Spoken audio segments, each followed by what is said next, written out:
Welcome to Reporting That Matters, Global Trends, Best Practices, and Advice from the Experts, presented by CBSR in partnership with the Works Design Communications. Although this webinar was originally broadcast on October 14, 2015, due to some audio feedback early in the session, we chose to re-record the introduction. The webinar is moderated by Wesley Gee, Director of Sustainability at the Works Design Communications, and Wes will be joined by two speakers, David Clary, the Vice President of Corporate Social Responsibility at Hudbay Minerals, and Bindu Dhaliwal, the Associate General Counsel and Director of Environment, Social and Governance at the BMO Financial Group. We will now join the original webinar recording as Wes is making his opening statements. I believe that sustainability reporting is a crucial tool to drive change within organizations. It's something beyond just the final product, but really appreciating the value that goes into improving the process at organizations as well. But also thinking about how reporting could be thought of in terms of broader communication, in terms of how can companies thoughtfully inform and engage with people around different aspects around sustainability. So we truly believe that reporting practices are changing. They're creating greater opportunities every year because of new types of media sources, new levels of engagement, new interest that people have in sustainability. But at the same time, we can't just have those creative wizards and the nerds living in two different spaces. We need a really great combination in terms of having a really strong research and really creative minds together to truly move us towards sustainability. To give us just a quick glance in terms of the sample size that we worked with this year, it was a combination of many different sectors. A global scope, certainly, about 75 companies in total. And within our research, we looked at about 80 different criteria. And these would be the kind of broader areas that we looked at in terms of the following 7 topics. What you're going to see in the next few slides are examples of the trends within these topics, as well as examples from companies that we felt were truly demonstrating effective, if not best practice.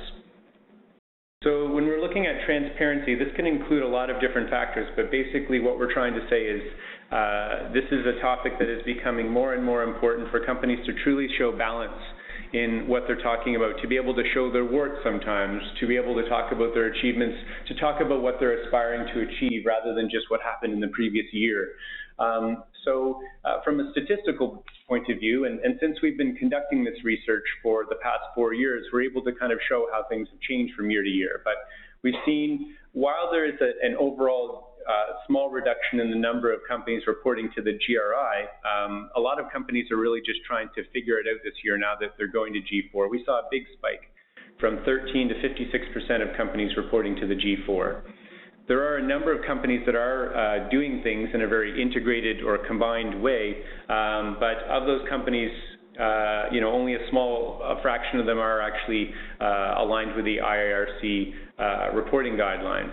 And we also see a big jump in terms of the number of companies that are doing a stakeholder review panel or a stakeholder committee. And why this falls under transparency is that it's about being able to communicate that these panels exist, what happened in them, and how did that lead to improvements in terms of the company's overall priorities, performance, and reporting. So to show a couple of examples, the first one comes from Hudbay, and this is the first year that they did a combined report where they combined their annual and their CSR report as a way to be able to provide an integrative narrative at the beginning, as a way for them to be able to talk about a broader range of topics. And also in the smaller screen, you can see that there's a bit more of a balanced scorecard as far as showing a combination of financial and non-financial metrics that they truly look at as far as how they've progressed as a business. A report that some of you have probably seen is with Bombardier, and this is a company that for the past 2 years has been developing something called an activity report, and they've said that this is their shift towards integrated reporting, that they're able to show a lot of examples within the report how topics that are typically associated with CSR are integrated on a strategic level to show where there are those interactions with their longer term objectives and targets. On the stakeholder panel side, I think we've generally been pretty impressed to see what TD Bank has been doing as far as being very transparent, talking about their stakeholder panel, who's involved, what feedback have they provided, and what is TD doing as a response to the feedback that they've provided around their material topics and their reporting. On stakeholder engagement, while companies have spoken very much in the past about who matters most to them, there are a couple of additional steps that we're seeing more of now, and that provides a lot of very important and interesting context going into the report, including what do those groups care about and what the company is doing to address those particular topics or issues. Statistically, we've seen a big jump in terms of the number of companies that provided detailed descriptions of how they engage with key stakeholders, and as well as the number of companies that identified the priorities and concerns of specific stakeholder groups. And finally, a significant jump, roughly about 2/3 of companies that explained how they intend to address those stakeholder concerns now that they understand what they are. To provide a few examples of that, we can see in Loblaw's report that they've decided to share some expert perspectives from those who they engage with on particular topics. This is an opportunity to include testimonials from people who can help frame the issue in terms of why it's important in their viewpoint, rather than just Loblaw speaking about itself. It's a really great way to provide greater credibility at an early stage within the report, and to be able to kick off each of the main sections of the report. In this case, Loblaw's report has sections that focus on its material topics rather than just broad kind of pillars like, let's say, environment. IKEA, this is a really interesting example where you have questions being posed by stakeholders, in some cases industry experts or subject matter experts, along with a response from the particular person at IKEA that works in that area. So it shows a fair bit of transparency there, and it just shows that there's a bit of a dialogue that's going on. In some cases, IKEA being able to say that they're not perfect, that they're moving in the right direction, but ultimately it's about the journey as much as it is the destination. With materiality, it's certainly a word of contention sometimes within the sustainability and financial space. Ultimately, what this means is that companies are being asked to disclose what their actual priorities are, rather than treating reporting as a box-ticking exercise. So being able to disclose what those priorities are, how they figured that out, and being able to show it in a way that's quite easy to understand. So statistically, we saw a big jump in terms of the number of companies that identified what their material topics are. A bit of a reduction in terms of the companies that showed what their actual approach was to determine what is material, but I think part of that's attributed to the fact that companies are sharing this information on their general website rather than on their report at times. And about the same number of companies showed what their material topics are graphically. So while there is the standard XY axis, I think that a lot of us have seen, I'm going to show you a couple of, and now for something completely different, options. So with BT, telecoms company in the UK, what they decided to do is to show what their material topics are, and to show the extent to which those topics are a priority to particular stakeholder groups. This is a great exercise in transparency, and it really shows where the rubber hits the road. In the case of Novelis, a aluminum manufacturing company, what they've done is to be able to show a variety of different material topics and the stages within a company's life cycle that are most significantly impacted by those material topics. On the value chain side of things, this is a really interesting topic in a number of sectors. Companies have typically reported very much in terms of what's happened within the four walls of their business, rather than really jumping far outside of that, outside of maybe just a policy side of things. So companies are being asked to be able to talk a little bit more about what are they actually doing to ensure integrity throughout their supply chain and value chain, and really just to get a sense of what's going on within that space, rather than just a company speaking in broad platitudes. Statistically, 90% of companies mentioned their supplier value chain, which I would argue is just table stakes. 14% of companies visually depicted their supply chain, which can be really helpful as far as just helping people understand the stages of it and what are some of the things that are within and outside of their sphere of influence. and 32% of companies describe their policies, performance, and targets. So the reason why this is significant is because a lot of companies have simply described their policies in the past rather than how those policies or particular objectives are enforced, how suppliers are performing, and if there are any particular long-term targets with respect to those that are outside of the four walls of their business. So to give a few examples, Loblaw gives an illustration in terms of kind of farm to fork. And I think what we like about this example is that this is just a way, this is an illustration that could be repurposed up the wazoo in terms of just being able to share stories as it relates to different stages of the value chain. And it just shares a really quick performance snapshot or a sense of just the scale of their operations. In terms of Nestle, I think what we like about this is it shows the extent to which material topics are affected at different stages of the value chain. So this is fairly similar to what we saw with Novelis, but it's just a great exercise in transparency, and it gives a sense of context. When we're looking at targets and achievements, I think what we're saying here is that it's important for companies to not just talk about what happened in the past few years. It's important if you're really trying to inspire people or to give them valuable context to help them understand what you're trying to achieve as an organization, what you have achieved, where have I guess some of your challenges have been, and in some cases to be able to share those 1, 2, 5, 20, maybe even 50-year targets, so that there's that kind of North Star, I think is a certain term that's been used within the circle. And statistically, so what we've seen around targets and achievements, we've seen about 62% of companies including an at-a-glance highlights page, which is really just helpful, particularly for those people that are not really in the weeds as much, but they want to get a quick glance in terms of like, okay, what has the company actually done? What are they trying to do? And to an extent that kind of falls into the scorecard kind of a category as well too.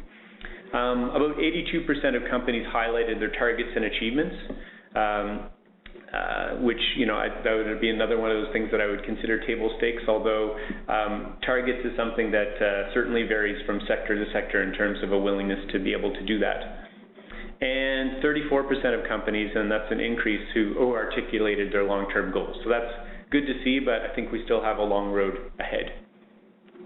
To provide a few examples, this is an example from Greater Toronto Airports Authority, and what's interesting about this is twofold. The first is that this is their annual report, so this is basically a combined or an integrated report where there's an integrated narrative at the beginning, there's an MD&A within the report, and then there's a section that focuses on corporate responsibility where it shows each of the pillars of their corporate strategy and how CSR fits within that mix in terms of particular goals and targets performance.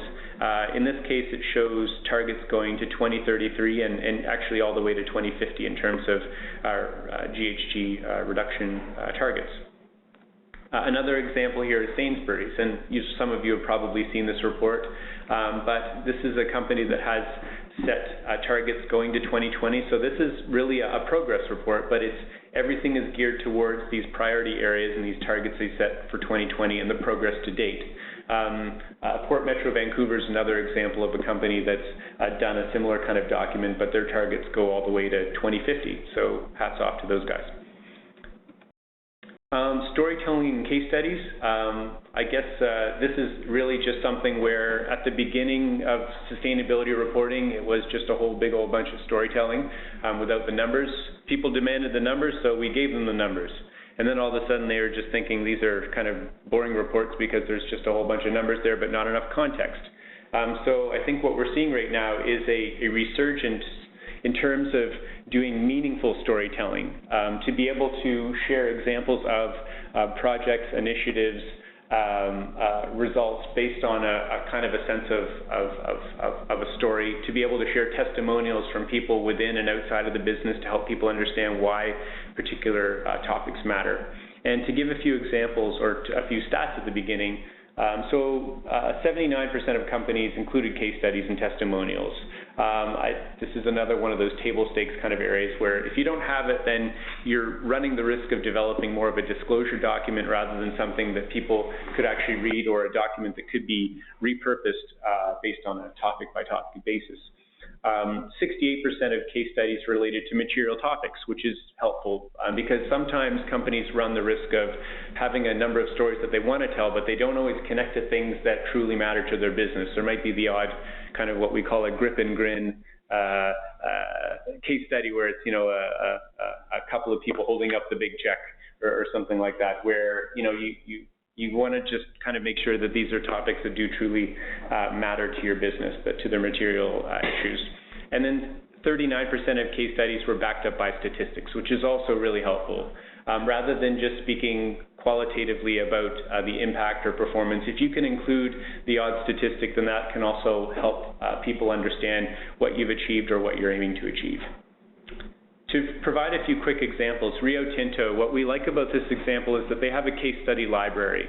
So instead of just having case studies within an individual report, and after that report is done, then the case studies kind of die, then they have a library where these are case studies that probably are anywhere from 1 to 4 years old. And maybe they get updated once in a while, but it's a way for people to go online to be able to check and see what the company is doing as it relates to particular focus areas, regions, and in this case, product groups.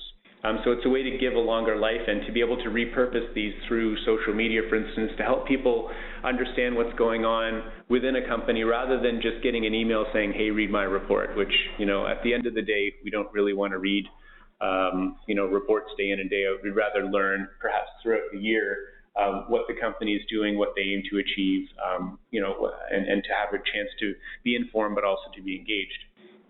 Port Metro Vancouver is another great example of storytelling and case studies. We like the structure of this because it does provide an initial explanation in terms of why this topic matters. It gives a really quick breakdown of what happened and what's next. It provides a testimonial from someone outside of the business and a few key stats that help back up whatever claims they're making, or just to show that this relates to a topic that matters. The final topic we have is around smart reporting. So the idea around smart reporting, and for those, apologies to those that have heard me yammer on about smart reporting for the past few years, but the idea around smart reporting is understanding that you have an audience that you want to read or to use your report, and you need to really focus on who they are and how they want to be reached and where they want to be met, rather than just creating something that is static and assuming that people will come to something regardless. So really focusing on ways in which things can be repurposed and that communication can happen throughout the year rather than simply focusing on a discrete report. Statistically, we found that there was a reduction in the number of reports that were made available in multiple formats, and I think that part of that could be attributed to companies beefing up their websites a little bit more, but also because of a number of sectors that have been adversely affected, particularly in the resource sector, that they have been trimming things back.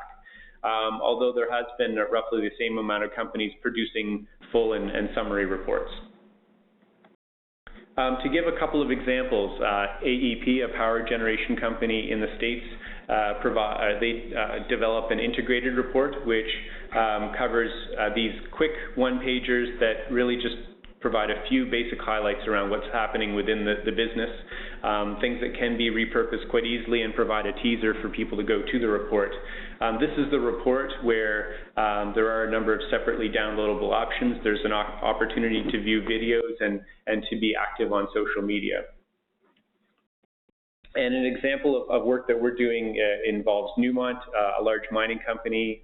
We developed their annual sustainability report, which is a microsite, but it's something where we're able to use a lot of these images, messages, stories throughout the year, really, to be able to use the tools that they already have in terms of the use of social media, newsletters, etc. We don't always need to create something new, but it is really about planning things out really well over a 12-month schedule and being really thoughtful about tying things to particular timelines, holidays, etc., and making sure that there's an opportunity for people to be informed and engaged as it relates to sustainability.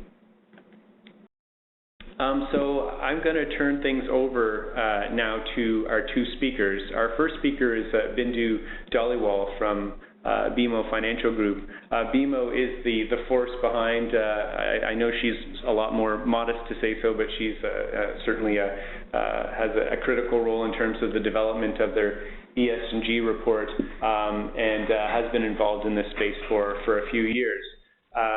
I'll turn things over to Bindu, who's going to speak about the recent kind of changes and what's happening at BMO as it relates to corporate responsibility and ESG reporting. Bindu, are you there? Yep, thanks, Wes. Great. So I'll just turn things over to you, and please let me know when you'd like for me to change the slides. Perfect. So I wanted to start off by talking about sort of what our suite of reporting or the different types of reports we have, because we often, when people do a quick search on our website, they'll see a corporate responsibility report, they'll see an ESG report, and I think we're getting better at clarifying the different role of those two pieces, and I wanted to talk about sort of why we had different pieces and what their purpose are. So in terms of our suite of reporting, I think, as with many companies, I would say that it starts with the annual report. And so with the annual report, there's all the financial information, but we do have a section on environmental and social risk that's as part of the MD&A. And I think that sort of takes some key pieces that you would find in the ESG report or in our overall governance issues around ESG, and that's sort of the beginning stages of our disclosure around that. And then moving from that, and this is actually in terms of timeline, the annual report comes out first. The ESG report follows fairly quickly after, and we've actually moved to the last couple of years is sort of releasing them within a few weeks of each other, and this year we actually hope it'll be even closer. So that's our efforts of producing our ESG disclosure along with our financial disclosure. So our ESG report and public accountability statement is really about sort of the data points and some of the factual pieces around what we're doing and our targets around our ESG and sustainability issues. And we have been reporting in accordance to GRI, and this year, which I'll talk about in the next slide, this last year we reported in accordance to G4, the core option. So that's the ESG report, and I think what's important about this report is sort of from a governance perspective, sort of who sees this. I mean, our team pulls a lot of this information together along with groups from across the bank, but first and foremost, it goes to the Sustainability Council, which is led by our General Counsel, and it's an executive-level committee of executives from across the bank, from corporate areas and the business. And they are sort of the first step of a review from a disclosure perspective. The report then goes to the Disclosure Committee of the bank. And then from there, it goes to the Audit and Conduct Review Committee of the board, which is sort of like the final last step before it's released. And I think that's really important because it shows the different steps and different levels within the bank that sort of review the pieces of information and disclosure in this report. And so the audience from this report, and this is the differences I'd say between this and the corporate responsibility report, is really this has been designed and built for sustainability analysts, stakeholders that are interested in data points. We've built our scorecard around being easy and accessible for people to read our targets and our outcomes, as well as groups such as Bloomberg to be able to pull the data off quickly and transport it to their data points within their software and their systems. So that's the real purpose behind that report. And then the companion piece is really the corporate responsibility report, which comes out a little bit later in the year, and it's as you just spoke about, storytelling and case studies, and it's the narrative behind a lot of the issues and this year, I think we did a really great job about linking all the material issues that were in the ESG report or linking some of the material issues from the ESG report to the corporate responsibility report. And again, this is a different audience. I mean, these are really great and compelling stories that have interest to employees and to customers and to civil society. But it's that narrative piece, and it's got some data points and some highlights, but it's not as data intensive as the ESG report. So for the next slide, I wanted just to touch on briefly sort of what we did last year and sort of lessons that we learned. So last year, as I mentioned, we reported in accordance with the G4 core option. It was sort of our test run, so to speak. And in that, we learned that, we were really fixated on getting that matrix and creating that material issues. But in that process, to getting there, we learned that process is important as the outcomes. And that, we used existing stakeholder engagement processes to solicit feedback on the material issues and to get input and to build our data points, around plotting the information on the matrix, which was great because it was cost effective, but it didn't reach the scope of what we wanted to. And we get certain metrics or a number of metrics in the ESG report assured. We have limited assurance done by auditors KPMG, and so they helped us also through this process of sort of working out, looking back at sort of our stakeholder engagement process and was it sufficient? Did it reach a number of the people that we wanted to reach? And so that was one of our points that we recognized that for this coming year we needed to work on our process a little bit. Because we were really just, to be honest, we wanted to get to G4 and to figure out and how to do that. And so we had a few bumps in the road last year, so to speak. And the other piece of it was we have a number of ad hoc mechanisms to obtain feedback on our actual reporting and our performance, and we also wanted to make that a bit more formal this year. One of the strongest points that came out last year, I think, that was a real eye-opener for us is the whole process of being a bit more descriptive about our material issues really meant that internal stakeholders took more ownership because it was now, again, more than a GRI table, and they had more opportunity to relay what they were doing, to highlight achievements, to present targets and outcomes in more of a narrative way. And I think we got a lot more engagement internally from groups because of that, because they had more opportunity to sort of tell their story. And the last piece was really about the scorecard and KPIs being a valuable, and as I mentioned before, we put it as a one-page ESG scorecard. It's now, available for download as a one-pager separate from the report from our website. And the feedback we received is that's really valuable for internal and external stakeholders to sort of be, it's part of the actual report, but it's a sort of an easy one page to reference when looking at sort of highlights of our outcomes and targets. So on the next slide, I wanted to speak to sort of what we're doing next, and we're actually in the midst of all this already. But this year, as I mentioned earlier, we really wanted to focus on enhancing our stakeholder engagement process. And so we spent a lot of time developing a more robust strategy, and so we engaged a third-party consultant to help us develop an impact survey, which asked stakeholders to rank issues using a 5-point scale. And the survey questions provided context and examples for each issue.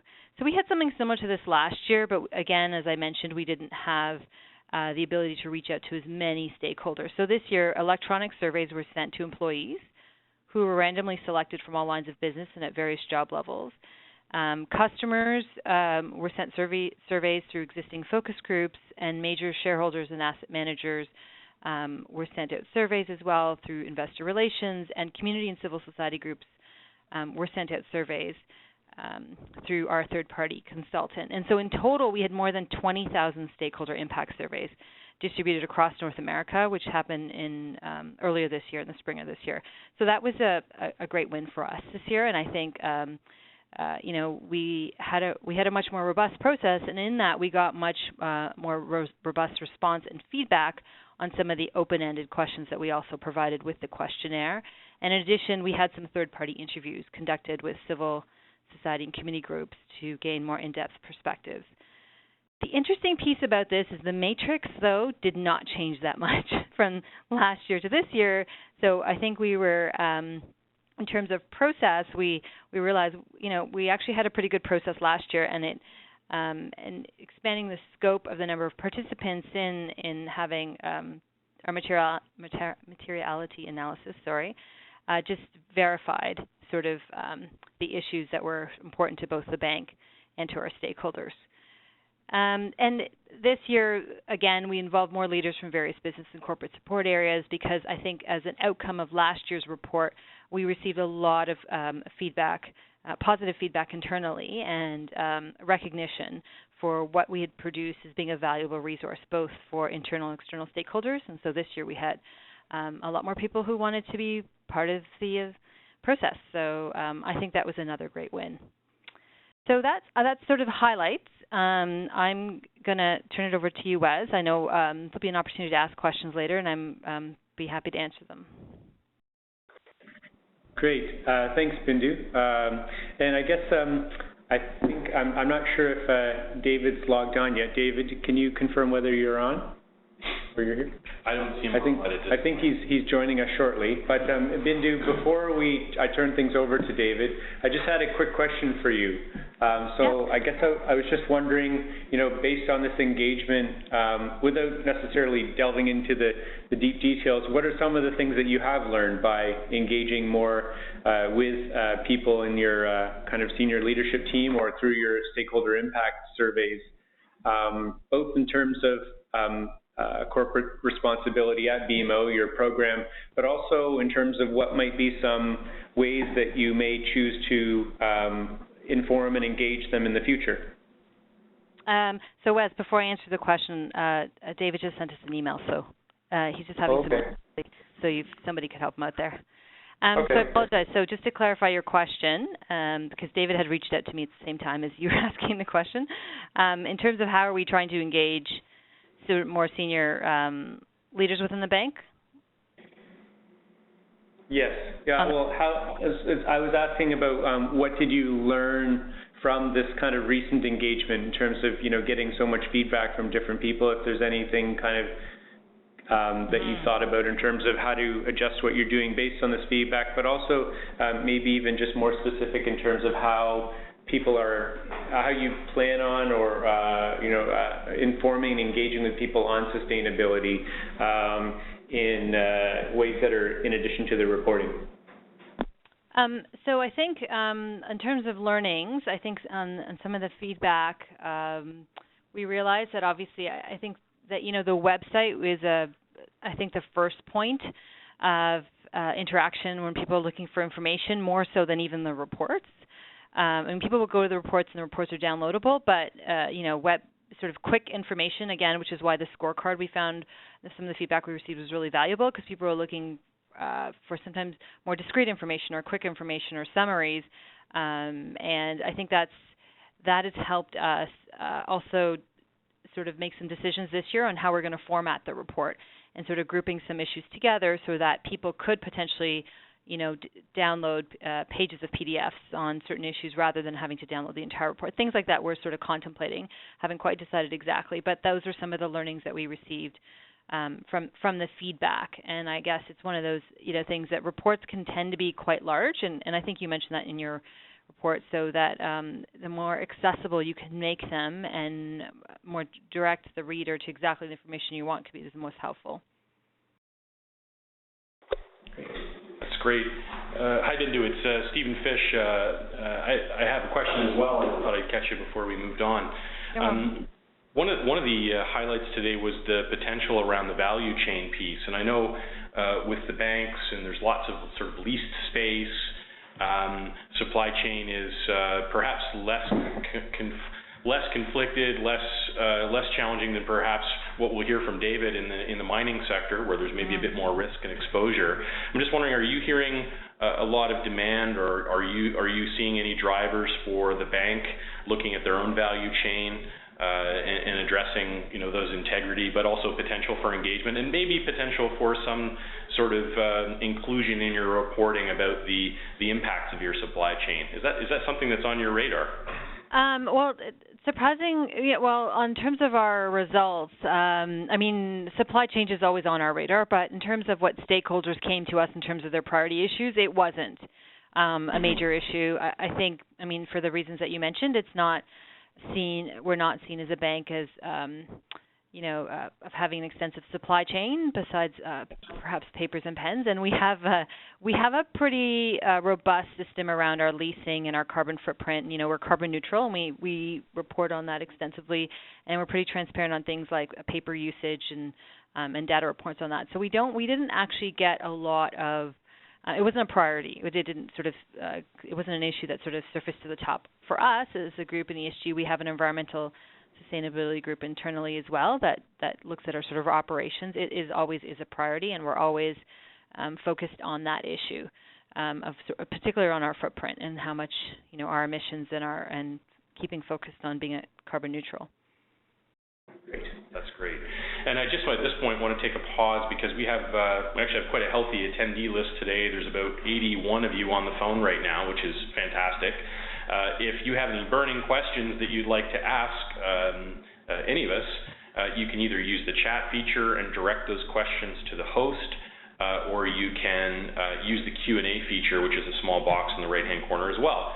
And with that, I actually see that David Clary has now joined us, so I'll pass it back to Wes. Great. So David, are you with us? I think his phone I think I am. All right. You can hear me. We can hear you. All right. Awesome.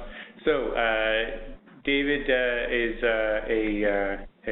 someone who we've worked with for a few years, and certainly with his colleagues over at Hudbay. I guess without further ado, I'd like to just turn things over to David, who will be speaking about Hudbay and its integrated combined reporting approach. So, and David, please just let me know when you'd like for me to turn the slides, and I'll do so. Okay. All right. Well, hello to everyone. I've apologized to Wes, but I'll apologize for a scheduling mix-up, so I'm joining late. I'm sorry I missed the earlier speaker because I think I'm presenting probably quite a different company and stakeholder context, but hopefully it's of interest and complements the discussion so far. Wes, if you want to go to the next slide, I won't spend long on this, but to give people just a snapshot of who we are as Hudbay. We're an integrated mining company. We're a Canadian based company, Canadian headquartered. You can see in the diagram here we have three principal locations. We're in northern Manitoba in Canada, where we've been for about 90 years. That's the origin of our company, and we've operated a whole history of mines in that area, but are very rooted in northern Manitoba. We also, over the last 5 years, have built and are now operating a mine in southern Peru, in the Andes. That mine started operation this year. So that's a very new relationship and a new country relationship and a new set of local stakeholders for us. That's been quite a busy time for us over the last few years. And then you'll see the item 2 on here is last year. We purchased a junior mining company with a project in southern Arizona, and so we're now in the process of completing permitting for a new mine to be built in southern Arizona, just outside of Tucson. So this is another development for us and another new group of stakeholders to get to know in terms of local stakeholders. If you want to go to the next slide. And I think I'll come to our stakeholder list. I thought I'd just give you a picture of where we are in terms of our reporting. We used GRI as our template for reporting. We moved in 2013 to the G4 standard. But I've sort of copied our wording in here in the second bullet here. We look at ourselves at the moment as preparing largely in accordance with the core option of G4. So we're still working out the details of whether we're fully in compliance with the core option or not, but certainly GRI is a very important component of our model of how we report. And then what we did, that Wes referred to in 2014, our 2014 report, which we did this year, we moved to an integrated annual and CSR report. And I'll come to a little bit later. In a sense, I think it was a fairly natural evolution for us, given who's involved in our reporting. But it's interesting. For me, it's almost one of these things that I think we just seemed like a normal evolution for us, and I realize sort of puts us in a slightly different space in terms of being someone who does an integrated reporting there.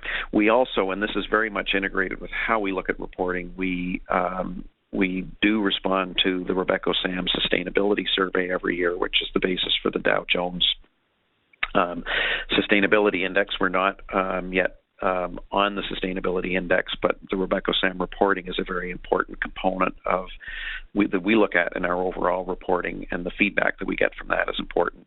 We also participate in the in CDP and CDP Water, the climate aspect of that we've done since 2008, and the water aspect since 2011.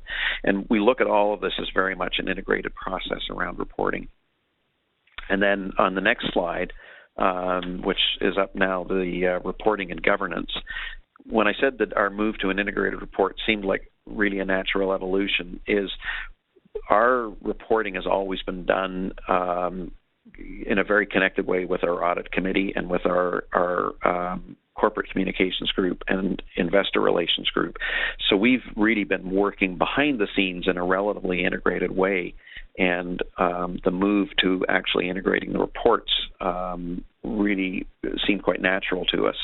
The diagram on the left is a general diagram in terms of how we look at the way CSR is governed, and it's very much a sort of a joint activity at the board level between the audit committee and what we call our EHSS committee, which is our Environment, Health and Safety and Sustainability Committee.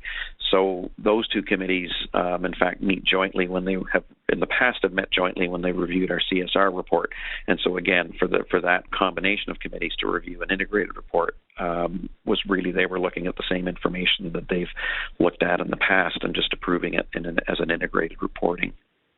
And that is a little bit captured on in the text on the left-hand side in terms of how we have always worked with our corporate communications group around the design and the production of the report. The CSR group has been responsible for the environment, health, safety, and sort of community-related content of it. And the investors relation group has been involved in any investor-related content. And then our report for years has gone through a sort of approval cycle of the C-suite, the audit committee, and our Environment, Health and Safety and Sustainability Committee. And perhaps to go to the next, and again, part of the philosophy that I think made the move to integrated reporting seem fairly natural is our intent in our reporting has really always been to make information accessible to people who want to analyze our company, which is really the same objective out of an investor report and a CSR report. I've got a few other points on this that perhaps people can read through, but broadly, our intent in our reporting has really been for people who either are ongoing analysts of our company or perhaps are jurisdictions where we are a new player in a jurisdiction, and the people in that jurisdiction want to understand who it is who's arrived, and then very much our local communities. And one of our philosophies is, especially because these are people who tend to follow us on an ongoing basis, is if they're aware of an issue that we're facing, we want to make sure that's in the report so that our report seems credible to them and our report responds to questions that we anticipate that people would have about our company.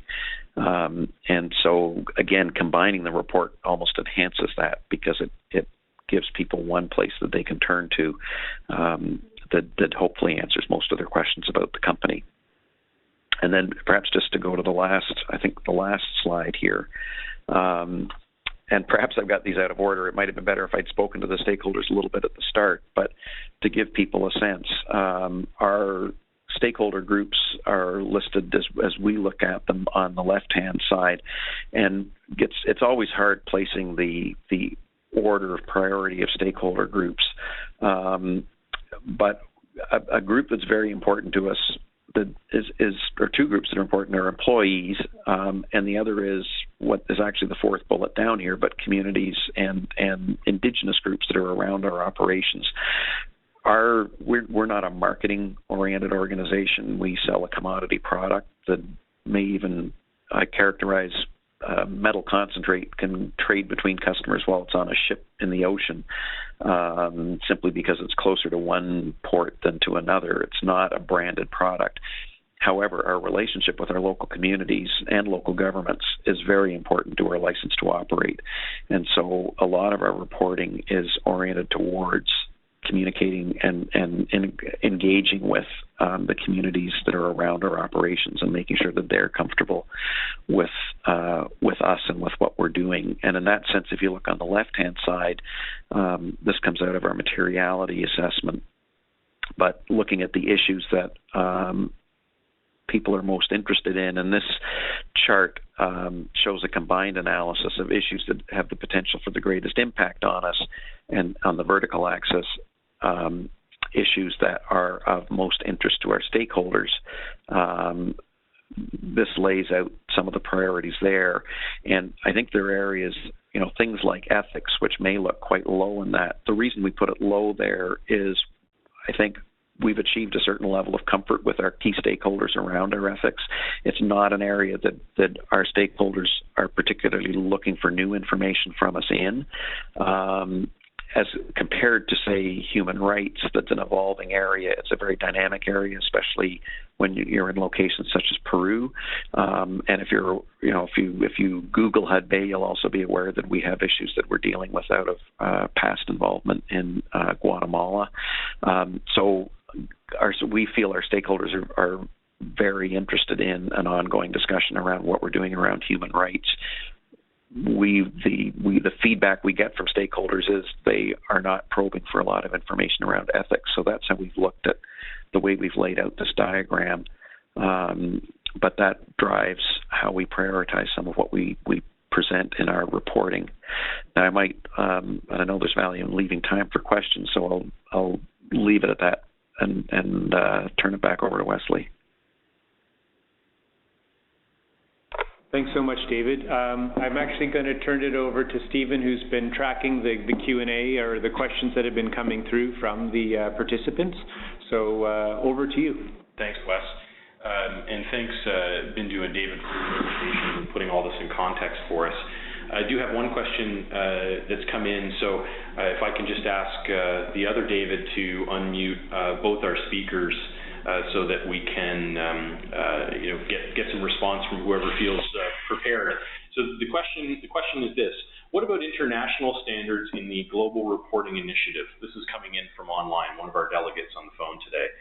Can we use ISO 9001, 14001 in occupational health and safety, 18001 as an integrated management system and integrated with GRI? So more specifically, is it possible to integrate from detailed operational info from ISO into the global info from the GRI, if that makes sense? Well, I might... Anybody want to take a stab at that? Sure. Well, because actually, I'll say that I could have planted that question, I feel. Our corporate policy is that our operating sites are to be certified to ISO 14001 and OSAS 18001. That's a sort of a core aspect of our management system approach, and I believe actually that integrates very well with the GRI model. You have to, and in fact, the diagram that I showed on the previous page, I didn't get into this, but the our axis of business impact is really modeled on the ISO aspect of an OSAS aspect, the dimensions of aspects and risks. And in fact, what we were trying to do in this diagram was do an integrated analysis of materiality from a stakeholder information seeking standpoint and ISO and OSAS context of what are our key aspects and risks in these areas. So I think they actually integrate quite nicely together. Great, thank you very much. I do have another question, but I'm actually going to pass it over to Wes because he's thought of a really good one that's going to stump everybody, I'm sure. It's not intended to stump, but there is a question that we asked Bindu before, and given that Bindu stakeholders are a little bit of everybody, but yours, David, are a little bit more, let's say, limited, given your scope of operations. I was just curious in terms of are there other tools or tactics that Hudbay is using to be able to inform and engage with its stakeholders outside of the reporting than it does, whether these are things that are ongoing or things that you guys are kind of pondering for the short term? That's a question that I would love to have had more time to think about. I broadly, our engagement is a little bit different in each location. I think ultimately, and especially when you've got very local stakeholders, especially where you've got smaller communities, as we do in Manitoba and in Peru, a lot of the engagement really is personal engagement. Certainly, our work with First Nations in Manitoba and our work with the local communities in Peru, where levels of technology adoption are not as high as they might be in major centers. A lot of it is around personal contact. I think another aspect, and something that we're working on now, is internal information systems that help us keep track of who we've been in contact with better, so that we make sure we are covering the people that we need to. Now, it's interesting. I described we have a new project that's in southern Arizona, and it's a 40-minute drive from downtown Tucson.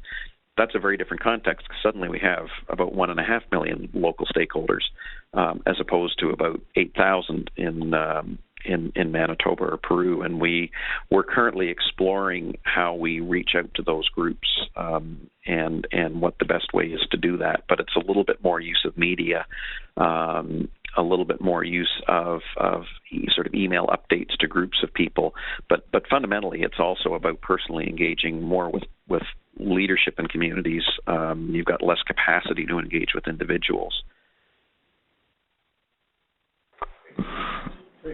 That's great. Ben, did you want to chime in on that, or should I move on to another question? Yeah, no. I think one of the things I just wanted to add about that is being a predominantly North American bank. I mean, I think primarily one way that stakeholders engage with us, and we engage with stakeholders through a lot of our disclosure communications, but a number of stakeholders, whether they be individuals or group, engage directly with us on particular issues. So, whether it's through writing or contacting us online or contacting individuals in the business, and then we work with the line of business, our group being in the corporate area, and the line of business work to sort of communicating with that stakeholder, individual or group, as to what we're doing in that area. And I think that is that's actually a large part of how we engage with stakeholders on the issues that matter with them, because the issues are so specific in terms of what are we doing around X, or what do we plan to be doing around X. And I think those are very valuable conversations in addition to sort of what we put together. I might, just if I can throw in one other thought on that, and Bank of Montreal, this may be similar for Bindu, but part of it, and especially again because we're in local communities, we employ people in local communities. Our workforce is part of our outreach to stakeholders, and in fact, one of the roles we look at for the CSR, our CSR report, is that it helps our employees have a sense of what's going on and what issues are. Not so that they can necessarily in detail speak to local stakeholders, but so at least they've got some information that they can work off of in their day-to-day contact. And I presume in a sort of a banking environment that may be similar, that at some level you've got engagement of your workforce with your stakeholders as well, and you need to keep them informed. Yeah, we actually have a great internal website on a lot of our on our activities around this stuff. So that's a whole other internal piece that exists as well. So I agree, David. Great, thank you so much. So we're getting dangerously close to the to 2:30. I have one other question online, so I just want to acknowledge that we're coming close to the end of our webinar time. So I understand if people have to drop off, but I do have one other question, and I'd like to give both David and Bindu and Wes an opportunity to to close us out, the last question was, how did each of you address boundaries under the new G4 GRI guidelines? Kind of a specific question, but it was so specific I thought we should at least address it. So really quickly, sorry, this is Bindu.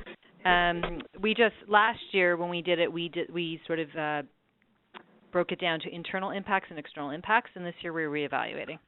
So that's how we did it. And it's on page, I think, 7. We've described on page 7 of our report last year. Thank you very much. That's perfect.